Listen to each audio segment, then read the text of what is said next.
Dear students, today I am going to explain you chapter 6 Withering the Storm in Arisama of your textbook Moments. First of all, I would tell you the theme of the story.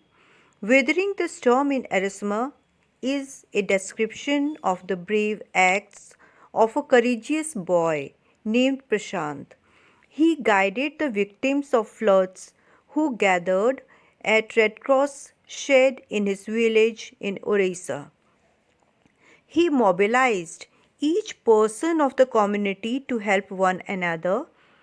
This lesson also tells us the importance of the young segment. Young segment here means all the young people, the young boys and girls, the young segment of the society. If they get together and work for the community, so during the natural calamities, they can help, guide, and save the community with medicines, care, material, and food. The value of the young is recognized at the time of need. So students, ये जो एक story है, this is actually a real life incident. The flood the flood and the storm that occurred in Orissa on 22nd October 1999. That particular incident is described in this story. The main character of the story is a young boy named Prashant, जो अपने courageous act से ना ही अपनी family को बल्कि अपनी पूरी community को किस तरह से हेल्प करता है और अपनी एक खुद की ब्रिगेड बनाता है. Brigade means a team. Young people को वो कलेक्ट करता है और उनके साथ में एक टीम बनाता है जो सभी विक्टिम्स की हेल्प करती है. So we will read the story in detail right now. Withering the Storm in Arisama is written by Harsh Mandir, who was born in Shillong in the year 1955. He is a writer and also a social worker. He has worked as an IAS in the states of Madhya Pradesh and Chhattisgarh for almost 2 decades. So, in this story, the writer says that on 27th October 1999, the main character, Prashant, who had lost his mother 7 years before. So he just goes to the headquarters, a small town in coastal Orissa, some 18 kilometers from his village. तो वो headquarters जाता है अपना सिर्फ एक दिन अपने friend के घर रहने के लिए. So when he reached there, in the evening, a dark and menacing storm quickly gathered. तो शाम को क्या देखता है कि अचानक से बहुत ही डेंजरस स्टॉर्म जो है, क्लाउड्स, डार्क क्लाउड्स आते हैं, स्टॉर्म शुरू हो जाता है, बहुत ही तेज़ हवा चलने लगती है. And the wind was so strong that it hit against the houses with a speed and fury that Prashant had never witnessed before. इतनी तेज़ स्पीड होती है हवा की कि प्रशांत ने वैसा कभी विटनेस ही नहीं किया था. उसके बाद रेनफॉल शुरू हो जाती है, बहुत ही कंटिन्यूसली रेनफॉल जो है वो शुरू होती है, तेज़ बारिश शुरू होती है और हर तरफ अंधेरा ही अंधेरा छा जाता है. जो बहुत पुराने पेड़ थे वो जड़ से उखड़ने शुरू हो जाते हैं. They get uproot and crashed to the earth. Screams rent the air as people and houses were swiftly washed away. हर तरफ चिल्लाने की आवाज़ें आने लगती है क्योंकि जो कमज़ोर घर थे, कच्चे घर थे, वो टूटने शुरू हो जाते हैं, बहने शुरू हो जाते हैं. वाटर वेव्स ऐसे वहाँ पर आ रही थी जैसे वो गुस्सा है, एंग्री वाटर्स. हर तरफ जो है वो उसके फ्रेंड के घर के पर भी स्ट्राइक करने लगी और उनका घर जो है नेक डीप वो पानी में डूब गया. हर तरफ पानी ही पानी नज़र आ रहा था. पर जो उसके फ्रेंड के घर था वो ब्रिक का बना हुआ था, वो पक्का मकान था, इसीलिए बाकी घर की तरह से वो तो नहीं टूटा, वो बहा नहीं. पर ये लोग जो है पूरा उनके घर के अंदर पानी ही पानी भर गया था. And the velocity of the wind was 350 kilometre per hour. But the cold terror of the family grew with the crashing of trees. उनके घर के आसपास जितने भी पेड़ थे वो भी क्रैश करने लगे, वो भी जड़ से उखड़ने लगे और उनके घर के ऊपर गिरने लगे, अपरूट हो गए थे. तो इन लोगों को और कोई वे आउट समझ में नहीं आया, तो ये अपने घर की छत पर शेल्टर लेने के लिए पहुंच जाते हैं। अब हर तरफ जो है साइक्लोन ने तबाही मचाई हुई थी एंड नेक्स्ट 36 आवर्स तक कंटिन्यूसली रेनफॉल होती रही, उसकी स्पीड कम होने का नाम ही नहीं ले रही थी। सो इनको पूरी रात वहाँ पर अपना छत पर ही बितानी पड़ी। अब आफ्टर 36 आवर्स उन्होंने बचने के लिए तो छत पर शेल्टर लिया हुआ था, तो वहाँ पर बाय चांस जो है इनके घर के पास में एक कोकोनट ट्री था, वो भी अपरूट होकर इनके छत के ऊपर आकर गिर गया। They were not having anything to ईट।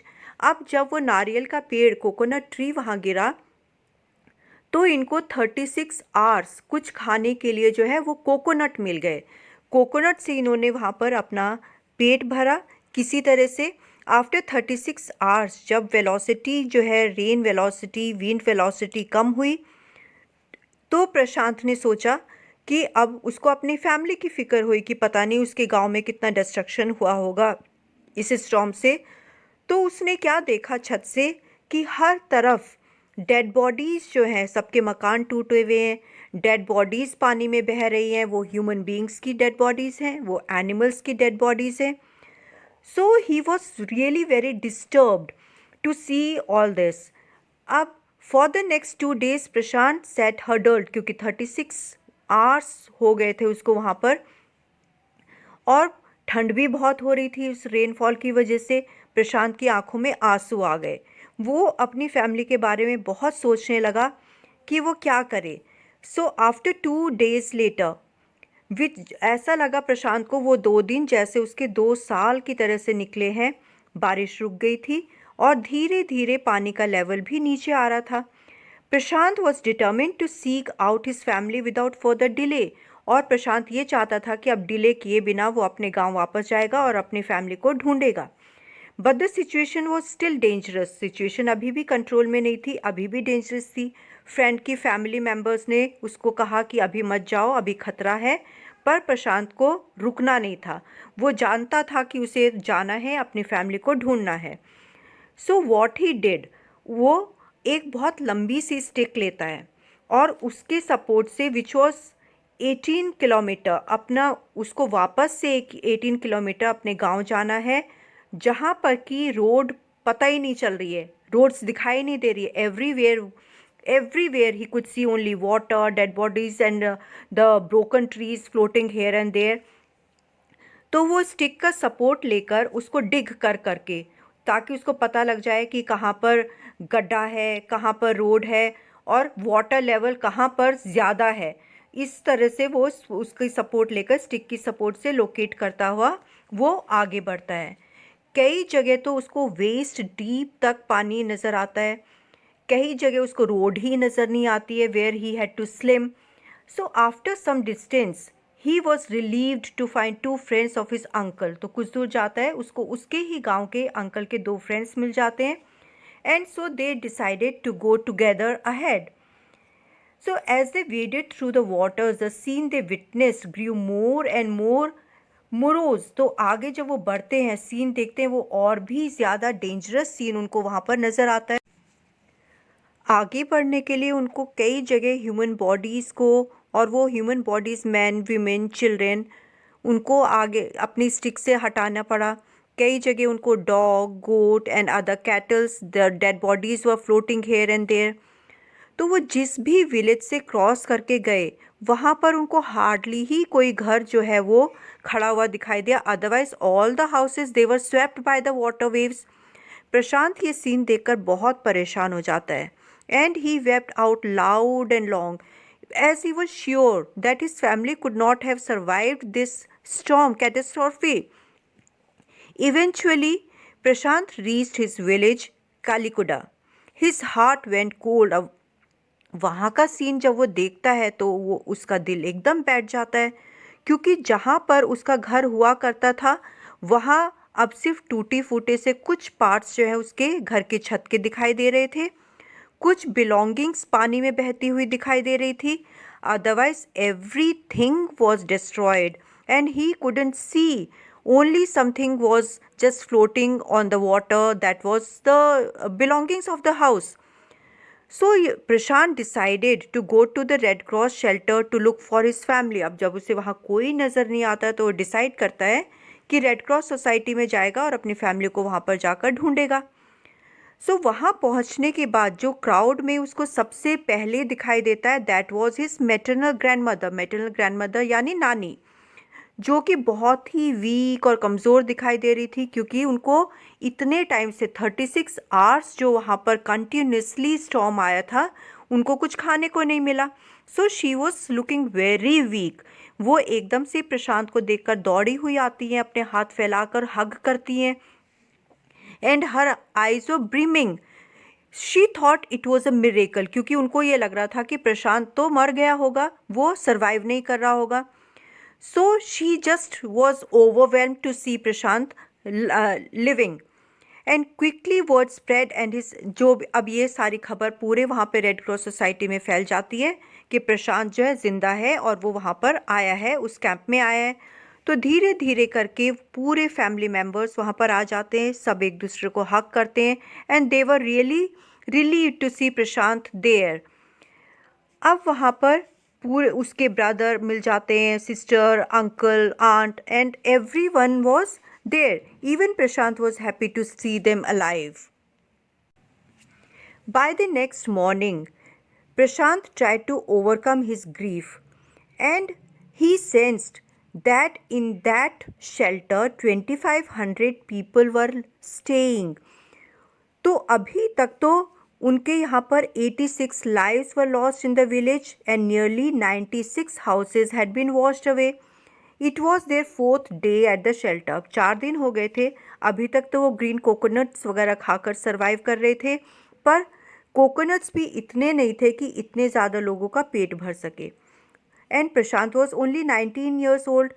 कोई इनिशिएट करने को तैयार नहीं था. So he decided that he would become the leader of his village. और उसने एक ग्रुप बनाया, अपने ही एज के यूथ्स को और कुछ एल्डर्स को इकट्ठा करके वो वहाँ के मर्चेंट के पास गया और उनसे उसने कुछ चावल जो है मांगे. So the merchant gave the rice. They were happy, they returned happily. पर उनको पानी में से, क्योंकि हर तरफ पानी ही पानी भरा हुआ था, उनको पानी में से गुजर के आना पड़ा. तो वो चावल ऑलरेडी ख़राब हो गया था पानी की वजह से. इस चीज़ को उन्होंने नोटिस ही नहीं किया, बॉदर ही नहीं किया. शेल्टर में आकर उन्होंने कुछ ब्रांचेस, जो पेड़ उखड़ गए थे उसकी ब्रांचेस और लीव्स इकट्ठा करके आग जलाई. हालांकि आग भी बड़ी परेशानी में, बहुत डिफ़िकल्टी के साथ जली, बिकॉज एवरीथिंग वॉज वेट. उसके बाद उन्होंने वो चावल पकाए, and for the first time in 4 days the survivors at the cyclone shelter were able to fill their bellies. तो 4 दिन के बाद पहली बार उन लोगों ने भरपेट जो है वो चावल खाया. अब इसकी नेक्स्ट टास्क थी to organise a team of youth volunteers to clean the shelter. Next task क्या थी कि उनको शेल्टर क्लीन करना है. जो वहाँ पर गंदगी फैली हुई थी, यूरिन थी, जगह जगह वॉमिटिंग थी, डेड बॉडीज़ इधर उधर फैली हुई थी, उस सब को साफ़ करना. जो लोग इंजर्ड थे उनके वुंड्स को, उनके फ्रैक्चर्स को मेडिसिन लगाना और मेडिकेट करना. So on the 5th day a military helicopter flew over the shelter and dropped some food parcels. 5वें दिन वहाँ पर एक मिलिट्री हेलीकॉप्टर आता है और फूड पार्सल ड्रॉप करता है. उसके बाद वो वहाँ पर आता ही नहीं है. So the young youth task, उन्होंने क्या किया, जो शेल्टर के खाली बर्तन थे उन्होंने बच्चों को वो बर्तन दे दिए और ये बोला कि तुम सैंड पर, जो रेत पर है, जाकर वहाँ ये बर्तन लेकर तुम बैठ जाओ, अपने स्टमक के ऊपर बर्तन रखो और वहाँ पर लेट जाओ, to give the message to any passing helicopters that they were hungry. The message got through. अब ऐसा करने से उनका मैसेज कन्वे हो गया. जो भी हेलीकॉप्टर वहाँ पर से उड़कर जा रहे थे उन्होंने वहाँ एयर ड्रॉपिंग, फूड गिराना शुरू कर दिया और उनकी बेसिक नीड्स को पूरा करना शुरू कर दिया. Prashant found that a large number of children had been orphaned. अब प्रशांत ने देखा कि कई बच्चे वहाँ पर अनाथ हो चुके हैं. And he brought them together and put up a polythene sheet shelter. अब उसके लिए, उन बच्चों के लिए इसने एक पॉलीथीन का शेल्टर बनाया ताकि वो बच्चे वहाँ पर रह सके. और जो विमेन है जिनके हस्बैंड की डेथ हो गई है या जो अपनी फैमिली पूरी तरह से खो चुकी है, उनकी ड्यूटी लगा दी उन बच्चों की देखभाल करने के लिए। जो मेन थे उनको फूड इकट्ठा करने के लिए और बाकी मटेरियल्स जो है शेल्टर में लाने के लिए उनकी ड्यूटी लगा दी गई। इस तरह से weeks passed. Prashant was quick to recognise that the women and children were sinking deeper. तो प्रशांत ने ये नोटिस किया कि जो विमेन है और जो बच्चे हैं वो अपने दुख में डूबते ही जा रहे हैं, वो बहुत डिप्रेस फील हो रहे हैं। So he persuaded the women to start working in the food for work programme. तो उसने वीमेंस को फोर्स किया कि वो फूड फॉर वर्क की काम करो और खाना उनको मिलेगा। इस तरह से उसने एक एनजीओ में स्टार्ट किया, काम करना शुरू किया। वुमेन को बोला कि तुम एनजीओ में काम करो। और बच्चों के लिए उसने स्पोर्ट्स इवेंट ऑर्गेनाइज किए। वो खुद भी बहुत अच्छा क्रिकेट खेलता था, तो उसने बच्चों को एंटरटेन करने के लिए क्रिकेट मैच ऑर्गेनाइज करने शुरू कर दिए। उसने फिर वॉलंटियर्स इकट्ठे किए in helping widows and children to pick up the broken pieces of their life, ताकि वो अपने आप को फिर से एक नई जिंदगी वहाँ पर बिता सके। The initial government plan was to set up institutions for orphans and widows. तो गवर्नमेंट ने सोचा कि ऑर्फन और विडोज़ के लिए कोई इंस्टीट्यूट खोलेंगे, but this step was successfully resisted. उनको ये लगा कि नहीं, हम लोग ऐसा। The initial government plan was to set up institutions for orphans and widows. However, this step was successfully resisted. क्योंकि प्रशांत को ये लगा कि अगर ऐसे इंस्टीट्यूशन खोले जाएंगे तो बच्चे वहाँ पर जो है विदाउट लव, वो उनको वहाँ प्यार नहीं मिलेगा और वो इस तरह से प्यार के बिना ही वहाँ पर बड़े होंगे। और जबकि जो वहाँ विडोज़ हैं वो they would suffer from stigma and loneliness, क्योंकि वो भी अपने बच्चों को, अपनी फैमिली को खो चुकी हैं। तो प्रशांत ने सोचा that Prashant group believed orphans should be resettled in their own community itself. तो इसीलिए उन्होंने ये डिसाइड किया कि जो चाइल्डलेस विडोज़ हैं वो उन बच्चों को अडॉप्ट करेंगी और इस तरह से बच्चों को फैमिली मिल जाएगी और जो विडो औरतें हैं उनको बच्चे मिल जाएंगे। So it is 6 months after the devastation of the super cyclone. This time Prashant's wounded spirit has healed simply because he had no time to bother about his own pain. तो 6 महीने हो गए, अब प्रशांत इतना बिजी हो गया और उसका जो अपना दुख था वो सारा भूल जाता है कि उसके गांव में इतनी तबाही हुई है, उसकी फैमिली को इतना नुकसान हुआ है। वो पूरा बिजी हो जाता है वेलफेयर के लिए, लोगों के वेलफेयर के लिए वो काम करने में बिजी होता है कि उसको अपने बारे में सोचने का टाइम ही नहीं मिलता है। His handsome youthful face is what the widows and orphan children of his village seek out most in the darkest hours of grief.